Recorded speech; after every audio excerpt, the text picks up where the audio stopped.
Imagine this. You're standing in the middle of a brightly lit store, clutching a box that costs more than your monthly rent.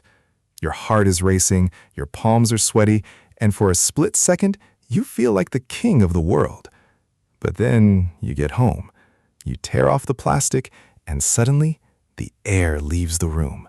That incredible rush is replaced by a crushing weight of regret that feels like a physical punch to the gut. Welcome to the dark side of consumerism, something we at BrainSketch call the dopamine deception. Most people think they buy things to own them, but your brain is actually playing a much more dangerous game. We are going to reveal the hidden reset button in your mind that turns your greatest purchases into sources of deep psychological pain within just minutes of ownership. The secret starts with a chemical called dopamine, which everyone thinks is the pleasure chemical, but they are dead wrong. Dopamine is actually the anticipation chemical. It is the engine that drives you toward the shiny object, not the reward you get for holding it. Think about the last time you scrolled through an online shop at 2 a.m. Your brain was firing like a 4th of July fireworks show because of the possibility of the item, not the item itself. The moment you click Buy Now, the dopamine faucet shuts off completely. It is like a massive roller coaster reaching the peak and then suddenly disappearing, leaving you falling through thin air. This is why the package on your porch feels like a letdown before you even open it. You aren't addicted to the stuff. You are addicted to the hunt for the stuff. But it gets even weirder when we look at something called hedonic adaptation, which is essentially your brain's ability to get used to anything incredible. Imagine you live in a tiny, dark apartment, and suddenly you win a golden mansion. For 3 days, you are ecstatic. By day 4, it is just a house. By day 10, you are complaining about how long it takes to walk to the kitchen. Your brain is a master at normalizing luxury to keep you in a state of constant survival-based seeking. This is why that brand new car smell fades into the background within a week, leaving you looking at the next model up. It is a biological treadmill that never stops, and if you don't realize you're on it, you will spend your entire life running toward a horizon that keeps moving further away every single time you take a step. Now, let's talk about the specific micro-scene of the retail hangover. Picture yourself sitting on your floor surrounded by crumpled wrapping paper and cardboard boxes. You look at the bank notification on your phone and see the balance has dropped. Suddenly, the item in your hand looks smaller, cheaper, and less significant than it did under the store's professional spotlights. This isn't just guilt. It is a cognitive dissonance where your identity is struggling to reconcile the future you, who was supposed to be happy, with the present you, who was still the same person with the same problems. You realize that no amount of aluminum casing or Italian leather can actually fill the void of a bad day at work or a lonely evening. You have been sold a version of yourself that doesn't exist, and the realization is absolutely devastating. Corporations spend billions of dollars studying these exact neural pathways to make sure you stay in this cycle. They use variable reward systems, the same ones used in Las Vegas slot machines, to keep you checking for new drops in limited editions. They know that if they can trigger that fear of missing out, your logic centers will shut down entirely. You aren't just buying a product, you are trying to buy a solution to a feeling. But here is the terrifying part.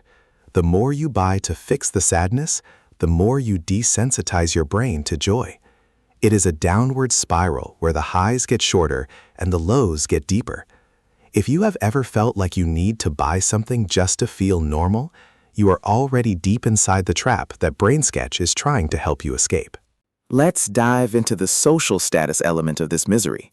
We are evolutionarily programmed to care about where we sit in the tribe. Thousands of years ago, having the best spear meant you survived.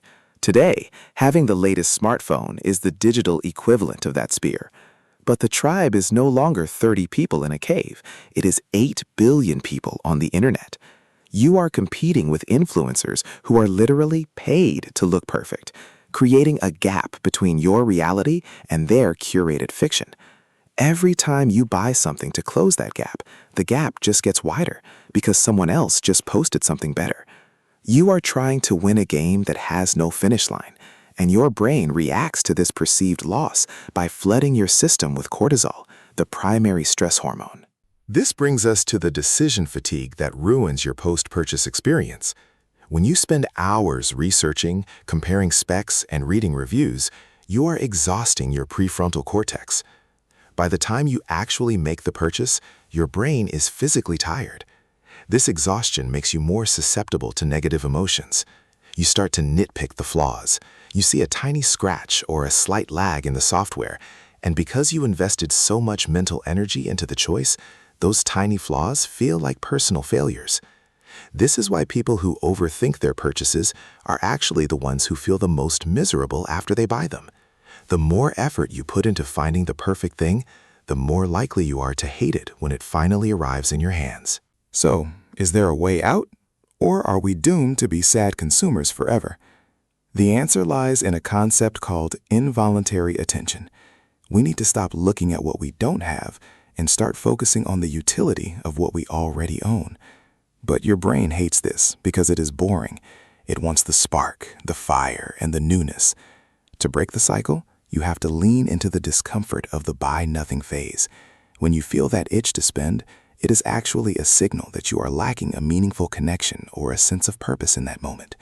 Buying things is just a loud, expensive distraction from the quiet truth of your own life. Next time you're at the checkout, ask yourself if you want the item or if you just want to stop feeling the way you feel right now. Imagine walking away from the store empty-handed and feeling a sudden, unexpected wave of power. That is the true high.